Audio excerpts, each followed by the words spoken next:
पेशावर में तवील अरसे बाद शुरू होने वाले मंसूबे बस रैपिड ट्रांजिट यानी कि BRT, जिस पर तकरीबन 70 अरब रुपए की लागत आई, 13 अगस्त को इफ्तिताह के बाद से अब तक इसकी बसों में आग लगने के मुतअद्दिद वाक़यात सामने आए हैं। गुज़िश्ता रोज़ भी अचानक BRT की एक बस में आग भड़क उठी, ताहम उस पर जल्द ही काबू पा लिया गया। बसों में आग लगने के वाक़यात की वजह क्या है और इंतज़ामिया जो है इसको रोकने के लिए क्या कर रही है? बसों की जो सर्विस है उसको आर्जी तौर पर मुअत्तल कर दिया गया है। BRT बसों में खराबी और आग लगने के वाक़यात अब आर्जी तौर पर बंदिश, इस सारे मामले पर हम बात करेंगे। हमारे साथ पाकिस्तान तहरीक इंसाफ के रहनुमा शौकत यूसुफजई साहब मौजूद हैं। अस्सलाम वालेकुम यूसुफजई साहब। जी वालेकुम अस्सलाम। यूसुफजई साहब, ये बताएं कि ये आग वाले वाक़यात जो हैं इनकी लोगों को भी समझ नहीं आ रही, आवाम भी जो यूज़ कर रही थी BRT बसेस वो भी ज़रा घबरा गए हैं। वो ये कहते हैं, मैंने कुछ ट्वीट्स वगैरह पढ़ी, लोग कहते हैं कि हमने तो बसेस यूज़ करनी ही छोड़ दी हैं। हाँ, बिस्मिल्लाहिर्रहमानिर्रहीम। नहीं, मेरे ख्याल से कल शाम को ये बंद हुई है। कल शाम तक तो इस पर काफ़ी रश रहा, लेकिन चूँकि हाइब्रिड बसें पहली दफ़ा यूज़ हो रही हैं पाकिस्तान के अंदर शायद, और इसके चूँकि वारंटी के अंदर है, इंश्योर्ड है, कोई ऐसा इशू नहीं है, लेकिन ज़ाहिर है उनकी जो टेक्निकल स्टाफ जो है वो पेशावर पहुँचा और उन्होंने एक नोटिस दिया मास ट्रांजिट को कि जी फ़िलहाल आप बसें बंद करें, ताकि हम इसकी जो फ़ॉल्ट हैं वो देख सकें कि इसमें कोई मेजर फ़ॉल्ट है, छोटा फ़ॉल्ट है, वजह क्या हो सकती है। हम आपको उसके वजूहात बता के उसका हल निकाल के आपको ये दोबारा शुरू करने का वो कह देंगे। तो अभी मैं समझता हूँ कि ये अच्छी बात है, क्योंकि इसमें जब चीज़ इंश्योर्ड होती है, जब वारंटी के अंदर होती है, आप किसी और को दिखा नहीं सकते हैं, किसी और मिस्त्री के पास आप वो नहीं दिखा सकते। तो एक इशू तो था हमें, और इससे ये हुआ है कि हमारी साख को बिल्कुल नुकसान हुआ है, और इस चीज़ को हम देख रहे हैं। आज हमारी जो बोर्ड ऑफ डायरेक्टर्स की मीटिंग्स है वो भी शुरू है इस वक्त तक। अभी मैंने पता किया तो मीटिंग शुरू थी, और उसमें भी ये डिसाइड होगा कि जो कंपनी है गोल्डन ड्रैगन कंपनी है, चाइना की है, ये इस कंपनी के ख़िलाफ़ कोई कार्रवाई की जा सकती है, करनी चाहिए, नहीं करनी चाहिए, वजूहात क्या, ये बड़ा फॉल्ट है, हो क्या सकता है। क्योंकि जब उन्होंने नोटिस, जी यूसुफजई साहब, आप जो कह रहे हैं कि हाइब्रिड बसें हैं और इसलिए ये नई हैं और इन पे आग लग जाती है, तो ये तो इस डेफिनेशन के तहत तो फिर इन सारी बसों में हम तैयारी पकड़ लें कि एक एक बस में एक एक दफ़ा आग लगेगी। नहीं, इसीलिए तो टेक्निकल स्टाफ आया ना उनके, जिन्होंने बनाई है बसें। क्योंकि देखिए, आपको याद होगा जब हमने टेस्टिंग सर्विस शुरू की थी, महीना 2 तक वो टेस्टिंग सर्विस चलती रही। आप सारे लोग कहते रहे कि जी टेस्टिंग सर्विस क्या है। वो इसीलिए हम चला रहे थे कि हम देख सकें कि ये पहली बार इस तरह की बसें आ रही हैं, इसको जो ड्राइवर्स हैं वो किस तरह चला सकते हैं, क्या क्या इसमें के अंदर खामियां आ सकती है। उस दौरान ऐसा कोई वाक़या पेश नहीं है, आपको पता है, वो सब मीडिया को पता है उसका।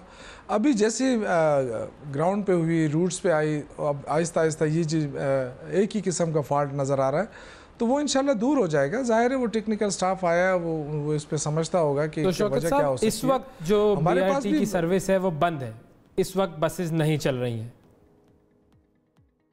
जी, कल शाम से बंद कर दी गई हैं, क्योंकि इसमें एक वजह मैं आपको बताऊं। उम्मीद है कब तक की उम्मीद है कि ये खुल जाएंगी दोबारा, ये भी बता दीजिएगा प्लीज़। पहली बात तो एक वजह मैं आपको बता दूं कि क्यों हमने बंद की। इसलिए बंद की कि जो कंपनी है उनकी तरफ से नोटिस आया कि जी फ़िलहाल आप ये बसें मुअत्तल कर दें। अगर हम ना करते और कोई वाक़या पेश हो जाता, तो क्योंकि इंश्योर्ड हैं, वारंटी के अंदर है, फिर ज़ाहिर है वो नहीं मानते कि जी हमने आपसे कहा था कि आप बंद कर दें। तो अब हमने बंद किए हैं, शायद 2 दिन लगे, 5 दिन लगे, क्योंकि ये तो अब उन पे डिपेंड करता है कि वो क्या फॉल्ट निकालते हैं। और होगा मामूली फॉल्ट, लेकिन चूँकि हम ज़ाहिर है हम किसी को दिखा इसलिए नहीं सकते हैं कि वारंटी के अंदर है, और आपको पता है कि एयर कंडीशन भी आप ले लें और वारंटी के अंदर हो, तो आप किसी दूसरे मिस्त्री को नहीं दिखा सकते, आप उसी कंपनी को ले जाके बताते हैं कि जी ये इशू है। तो इसलिए हमने अवामी मफाद में, आवाम के उसकी जान की हिफाजत के लिए हमने ये फैसला किया कि जी हम फ़िलहाल इसको बंद करते हैं। सही। अच्छा, 2 दिन लगते हैं, 5 दिन लगते हैं, तो उन पर डिपेंड करेगा। ये जिस कंपनी का आपने जिक्र किया गोल्डन ड्रैगन, इस कंपनी की बसेस और कहाँ चल रही हैं? नहीं, इतना तो मुझे नहीं पता है, क्योंकि मेरा उनके साथ क्या ताल्लुक़ है। मैं तो सिर्फ अपनी उसका मैं बता सकता हूँ कि हम ये तकरीबन कोई 228 बसें हमने इनसे ख़रीदी हैं, 228 जो है वो पहुंच चुकी हैं। इसमें छोटी साइज़ की बसें हैं जो फीडर रूट्स के ऊपर चलती हैं, जो मेन कॉरिडोर के ऊपर चलती हैं वो बड़ी साइज़ की बसें हैं। ये है बड़ी ज़बरदस्त बसें हैं। लेकिन मैंने आपसे कहा ना कि एक ज़ाहिर है हमारे पास भी यहाँ मिस्त्री थे, वो भी हम कहते थे कि जब जब वारंटी है तो फिर उसी कंपनी के अंदर जो आपने बात की तो इसलिए हमने उनका इंतजार किया। जी हाँ, जो आपने एक बात की वो ये कि आप इस पर भी डिस्कस कर रही है कमेटी के इनके खिलाफ कोई कानूनी कार्रवाई कर सकते हैं या नहीं कर सकते। तो जो क्लॉजेज हैं आपके एग्रीमेंट के इनसे, उसमें कोई ऐसी चीज़ मेंशन है? सब कुछ मौजूद है, सब कुछ मौजूद है। ये उनकी रिस्पॉन्सिबिलिटी है कि ये जो वारंटी है, वारंटी दी इसलिए जा सकती है ना कि जी इसके अंदर कोई भी फॉल्ट आ सकता है, क्योंकि आम बसें तो हैं नहीं है कि हम कहें कि जी इसका इंजन क्यों ख़राब हुआ, इसका ये आम बसें नहीं है, हाइब्रिड हैं। ज़ाहिर है 2-3 चीज़ें मिक्स करके बनाई गई हैं, तो उसमें इश्यूज तो आने थे। मतलब हाइब्रिड तो गाड़ियाँ भी हमारे यहाँ पर चल रही हैं, हाइब्रिड गाड़ियाँ जो हैं वो पाकिस्तान में हैं। जो इश्यूज आने थे वाली जो बात आपने की कि पहले से आप लोग प्रीएम्प्ट कर चुके थे कि इश्यूज आएंगे इसके अंदर। देखिए जब वारंटी तो इसीलिए दी, जैसे मशीनरी है ना, मशीनरी के लिए तो आप वारंटी ज़रूर इस्तेमाल करते हैं। आपने साइज़ की बसें बनवाई, आपने अपने जो आपको ज़रूरियात थी वो आपने बताई, उन्होंने बना के दी आपको, तो उन्होंने वारंटी भी साथ दी। ये तो नहीं कहेंगे ना कि इश्यूज आने थे। मेट्रो बस जो लाहौर है या मुल्तान है, उनकी मेट्रो की जो बसेज हैं उसमें तो इश्यूज नहीं आए, वो भी चलें वो हाइब्रिड नहीं होंगी, लेकिन ये है कि वो भी नए स्टाइल की बनी हुई है, एडवांस टेक्नोलॉजी, तो उनमें भी होगी कोई ना कोई।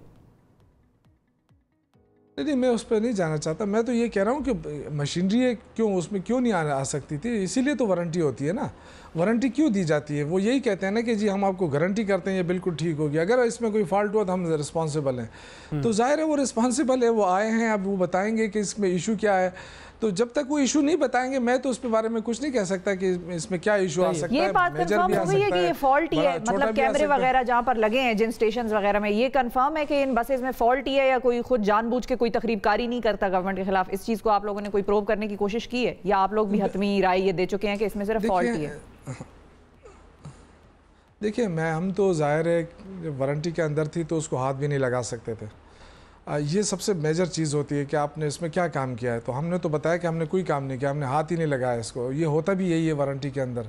अगर हम उसको हाथ लगाते, हम उनको बताते कि जी ये फॉल्ट हो सकता है, कोई फॉल्ट ना भी हो सकता है कोई और इशू हो, लेकिन जब तक इसको प्रूव ना किया जाए, जब तक वो खुद इसको टेक्निकली ना देखे, मेरे ख्याल से बाहर लेकिन ये बड़ी अजीब सी चीज़ है वैसे कि इतनी बहुत सारी बसों में अचानक 1 महीने के अंदर अंदर ही चलने के ऐसे फॉल्ट आ गए कि लोग भी बेचारे घबरा के बसों से बाहर छलांगे लगा रहे हैं और दौड़ के निकल रहे हैं। जो शिफा अभी तक जो है ना 2 बसों के अंदर ये इशू है, सारे बसों में नहीं है, लेकिन स्टॉप इसलिए किया गया है कि अगर कोई इस तरह का फॉल्ट है जो टेक्निकल फॉल्ट है जो अंदर इन्होंने बनाई है और उस लिहाज से कोई तारों के अंदर कोई इशू आ रहा है तो वो कह रहे हैं कि हम उसको ठीक कर देंगे। अदरवाइज़ जो आप कह रही हैं उस तरफ जो आपने इशारा किया वो भी हो सकता है, ज़रूरी नहीं है, लेकिन वो तो हम तब आत्मी राय कायम करेंगे जब ये अपना फॉल्ट बता दें हमें, या ये कह दें कि जी इसके अंदर कोई फॉल्ट नहीं है, उसके बाद फिर बाकी चीज़ें आ सकती हैं। क्योंकि ये वाकयात आपने कहा 2 हैं, ये 2 नहीं हुए, ये 4 से 5 तकरीबन बसें ऐसी हैं जिनमें किसी में धुआं निकलने लग गया या कोई बहुत हीट अप हो गई थी या जिसमें आग ही लग गई। तो ये तो 4 वाकयात तो हैं जो सोशल मीडिया पर रिपोर्ट हुए बाकायदा। और ये भी बड़ा सवाल बनता है ना कि सिर्फ 1 महीने में ये चीज़ बंद हो जाना, सर्विस को मुअत्तल करना, ये बहुत सारे सवाल उठा रही है बात, और जाहिर है फिर ऑपोजिशन तो इसको एक बहुत बड़ी बात बनाकर वो कहते हैं जल्दबाजी में आप लोगों ने किया। देखिए मेरे ख्याल से 2 महीने तक जो टेस्टिंग सर्विस हुई है ना, उसके बाद तो कोई नहीं कह सकता कि जल्दबाजी में हुई है, क्योंकि यही एक तरीक़ाकार होता है जो इंटरनेशनल स्टैंडर्ड है, जितने भी बड़े प्रोजेक्ट हैं उसका यही तरीक़ाकार होता है, हमने वही फॉलो किया है और उसके बाद मेन कॉरिडोर के ऊपर जो है वो बसें आई हैं। अब फॉल्ट आना ये तो अब ऐसी चीज़ है, मशीनरी का वो है, अब उस पर तो मैं तो कम से कम ये नहीं कह सकता कि जी नहीं हो सकता। मैं तो पिछले दिनों में एक नया एसी ख़रीद कर लाया था और मेरे ख्याल से दूसरे दिन ही वो जल गया। तो अब ये तो मैं नहीं कह सकता कि कंपनी जो है वो, लेकिन अब हाइब्रिड गाड़ियां तो मतलब अब तो आम है ना, पाकिस्तान में तो हाइब्रिड गाड़ियां चल रही हैं। मैं ये समझने से कासिर हूँ कि ये कौन सी ऐसी ऑटोमेटिक टेक्नोलॉजी आ गई है कि जो शायद कंट्रोल नहीं हो पा रही हमसे। बस मुझे इस बात का ज़रा एक अजीब सा लग रहा है। कंट्रोल तो तब की बात है ना जब ये देखिए पूरी टीम आ चुकी है ना, अब ये टीम जो है अपनी कोई राय देगी। अगर ये कितने दिन में बताएंगे? ये तो तब आप बात करें जब उनसे कोई फंड, ये तो हो सकता है 2 दिन लग जाए, 3 दिन लग जाए। ज़ाहिर है उनकी पूरी टीम जो बनाने वाली है, मैन्युफैक्चरर की पूरी टीम आ चुकी है और उसमें बड़े सीनियर लोग हैं। ये ना होना शौकत यूसुफ साहब, जिस तरह मंसूबा मुकम्मल नहीं हो रहा था उसी तरह ये इस कंपनी की रिपोर्ट भी ना आए और हतमी कोई राय भी ना हम कायम कर सके, हम सिर्फ प्रोग्राम ही कर रहे हो कि भाई सर्विस मुअत्तल है। शिफा मेरी बात सुने, शिफा देखें, सिर्फ ये नहीं कि बसें उन्होंने बेचनी थी, उनका बहुत बड़ा नाम है उस कंपनी का और ज़ाहिर है उनकी कंपनी के नाम की वजह से उनको हमसे ज़्यादा फिक्र होगी। वो जैसे ही हमने उनको लेटर किया दूसरे दिन ही वो वहाँ यहाँ पहुँच गए हैं, उनको ज़्यादा फिक्र है हमसे। जी। और आते के साथ ही उन्होंने कहा कि जी पहले मुअत्तल करें, ये क्या हुआ है। तो अब ज़ाहिर है हम देखें इतना बड़ा नाम है उनके कंपनी का, तो वो को बस कम 220 बसों के लिए तो मेरे ख्याल से कोई कंपनी अपना नाम ख़राब नहीं करना चाहेगी। बिल्कुल तो पूरी दुनिया को बसें फराहम करते हैं, गाड़ियाँ फराहम करते हैं, तो उनके लिए और दुआ यही है कि ये सर्विस बहाल हो, चले और लोग इससे फ़ायदा हासिल करें, वरना बहुत ही अजीब सा ही मामला लगता है कि बस एक सिस्टम शुरू हुआ और 1 महीने बाद उसका ये हाल हो गया।